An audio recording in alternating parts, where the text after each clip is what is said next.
Pass that to the pack. It is Pack here. AKA your mama's best friend, your daddy's worst nightmare. I actually have NBA 2K23 news for you guys.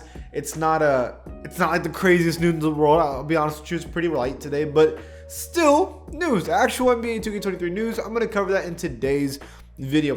If you like this kind of content, when it comes to this kind of news, updates, leaks, all that kind of stuff, please join the pack and subscribe. I feel like I've been updating you guys every single day.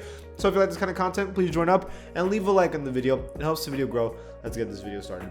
Let's start with Mike Wang. This is the only real news today, like actual stuff to talk about. Mike Wang. He has officially come back. So maybe you're someone that's new to the 2K scene. Mike Wang is basically a developer.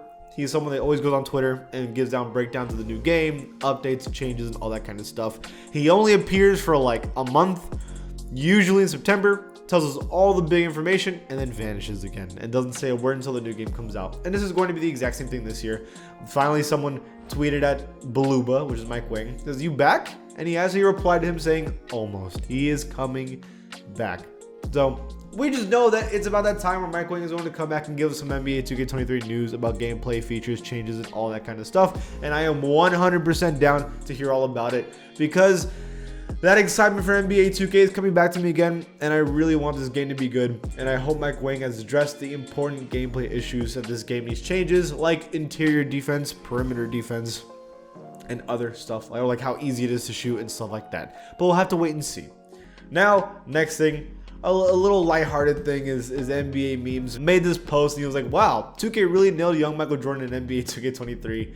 And it's this. Bro, what is that? Why is that so scary? I'm assuming he used like some kind of like young like baby face scan like editor and did that, because that's terrifying. I don't know what the hell that is. This guy said they could have just used the ants face scan, and oh my god, I can't unsee it now. That's so messed up, but dumb. Michael Jordan looks great in NBA 2K23. The graphics, I already said that I'm excited about the graphics and making Michael Jordan updated, because maybe that means that they're going to start updating the legendary players, because the current NBA players look fantastic. They're already like next gen upgraded and face scans and all that kind of stuff. But the legends like Shaq, like for example Yao Ming, Michael Jordan before, there's a lot of players in NBA 2K that I feel like legends wise are just not up to par for the new current graphics, right? That should be updated. Here's a perfect example of Michael Jordan, and we need more players, legendary players, to be fixed just like that. The next player is Tupac AG on Twitter. Says this: day 319 of convincing NBA 2K to add the 2000 or the 2010 Lakers to NBA 2K23. This is a team I've been begging for since 2K16. Kobe, Powell, Andrew Bynum, Lamar Odom, and that's just to name a few players. This team was stacked, won championships, one of the most celebrated teams of all time. In fact, if you look at NBA 2K's all-time teams, they have almost every single NBA champion in the all-legendary teams, except for this roster. And the reason for it, because Ronnie has discussed this before, he said they cannot get Andrew Bynum's contract into 2K, so because of just Bynum, they're not adding the team, which I think is crazy. Yes, Bynum was a massive part of this team, but listen, there's so many teams that are missing key players that 2K has the teams for.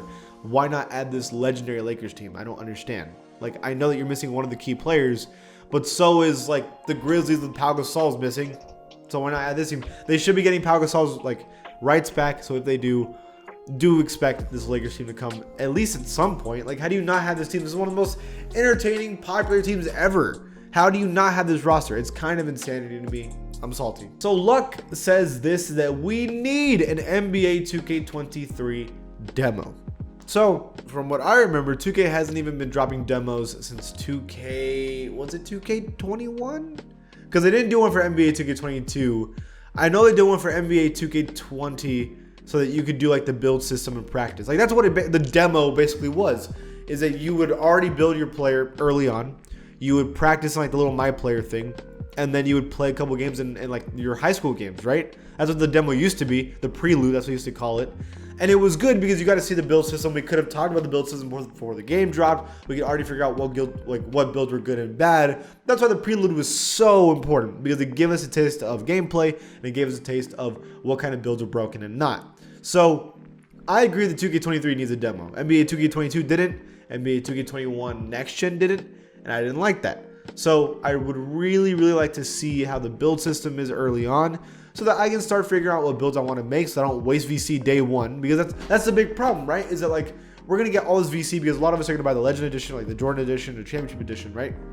And we're gonna waste hella VC on our first build. And if you've ever played 2K seriously, you know your first build every single year is garbage, at least compared to what the build that you're actually going to need.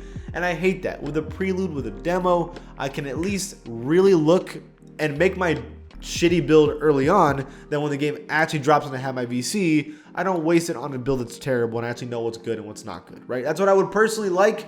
Whether or not 2K is actually going to do this, I really doubt it, boys. I feel like they would have announced a prelude or a demo, or at least hinted at it already. To not, I don't know. I'm not giving 2K benefit of the doubt. I do not expect a demo at all, which sucks because we could really use one for this game. And finally, Joe Knows made a post. If you could choose the build system for NBA 2K23, what are you picking? Inside-outside balance, archetypes, double archetypes, or complete freedom? Now, I'd pick double archetypes, and that was the most, I guess, voted on as well. But I'll give you my reason for why I want double archetypes. I feel like with double archetypes, what you do is you force players to play a role in 2K. In 2K20, 2K19, when they had double archetypes, it was the same thing. You have centers that can rebound. You can make a center that could shoot and play defense, or make a center that could dunk and play defense. You couldn't have both, right? Like you had to pick something. Demigods are okay, and I get it when everyone's a demigod. Like I get it, I'm not necessarily opposed to it, and I'm sure that sometimes it's fun, but like the best basketball is when you find mismatches, right? You're either really good at two things or you're okay at everything. You can't have it both ways. Not everyone in the world is LeBron, so playing 2K and everyone's LeBron is kind of annoying because that's just not how basketball is. Like the basketball you and I play every day, like when we go play pickup, is completely different from 2K, because in 2K everybody can break ankles, dunk, rebound, play defense. In real life, listen, I'm good at shooting now and like driving. My playmaking is suspect, my defense is suspect now. That's just how life is. When I play in this league I played today, we have a center that can rebound and post fade. That's really it. He's really solid. We can't pick up. And then there's guys that are pretty solid at everything, but I wouldn't say they're great at anything. So like I think that's what's the point of double archetypes, is that it enforces that. Complete freedom, I feel like it doesn't do that. I know a lot of people want that as well, but it just doesn't feel that way. That's how I personally feel. I definitely don't want only archetypes. I don't want to be only a shooter. That's terrible, right? And then inside-outside balance, I don't know. I just feel like it doesn't address defense enough. I feel like double archetypes has at least been the best we've had so far, and that's what I personally want. But let me know. Maybe I'm wrong. Let me know what you want in the comments below. And if you like this channel, please give it a sub. I'll see you guys next time.